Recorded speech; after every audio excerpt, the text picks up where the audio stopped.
The Art of War, by Sun Tzu, translated by Lionel Giles, read by Bob Neufeld. Chapter 1. Laying Plans. The art of war is of vital importance to the state. It is a matter of life and death, a road either to safety or to ruin.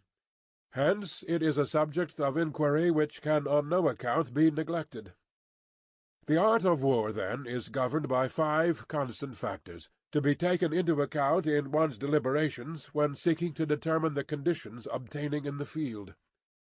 These are the moral law, heaven, earth, the commander, method, and discipline.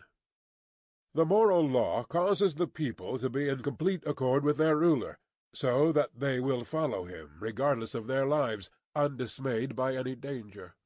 Heaven signifies night and day, cold and heat, times and seasons.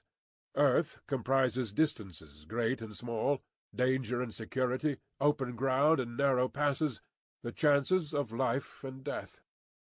The commander stands for the virtues of wisdom, sincerity, benevolence, courage, and strictness.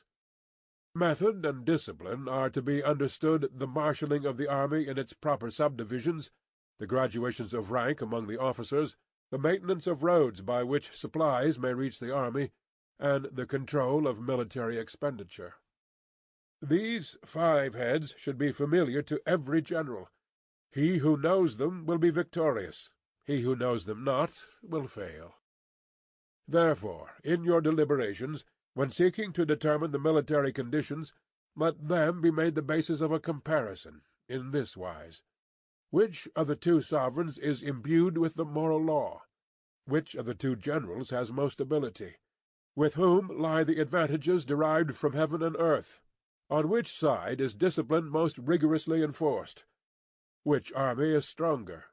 On which side are officers and men more highly trained? In which army is there the greater constancy, both in reward and punishment? By means of these 7 considerations I can forecast victory or defeat. The general that hearkens to my counsel and acts upon it will conquer. Let such a one be retained in command. The general that hearkens not to my counsel, nor acts upon it, will suffer defeat. Let such a one be dismissed. While heeding the profit of my counsel, avail yourself also of any helpful circumstances over and beyond the ordinary rules. According as circumstances are favorable, one should modify one's plans. All warfare is based on deception. Hence, when able to attack, we must seem unable. When using our forces, we must seem inactive. When we are near, we must make the enemy believe we are far away.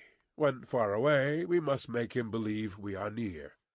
Hold out baits to entice the enemy, feign disorder, and crush him. If he is secure at all points, be prepared for him. If he is in superior strength, evade him. If your opponent is of choleric temper, seek to irritate him. Pretend to be weak, that he may grow arrogant. If he is taking his ease, give him no rest. If his forces are united, separate them. Attack him where he is unprepared. Appear where you are not expected. These military devices leading to victory must not be divulged beforehand. Now the general who wins a battle makes many calculations in his temple ere the battle is fought. The general who loses a battle makes but few calculations beforehand. Thus do many calculations lead to victory, and few calculations to defeat. How much more no calculation at all? It is by attention to this point that I can foresee who is likely to win or lose. Chapter 2. Waging War. In the operations of war, where there are in the field 1,000 swift chariots, as many heavy chariots, and 100,000 mail-clad soldiers, with provisions enough to carry them 1,000 li, the expenditure at home and at the front, including entertainment of guests, small items such as glue and paint, and sums spent on chariots and armor, will reach the total of 1,000 ounces of silver per day. Such is the cost of raising an army of 100,000 men. When you engage in actual fighting, if victory is long in coming, then men's weapons will grow dull, and their ardor Sample complete. Ready to continue?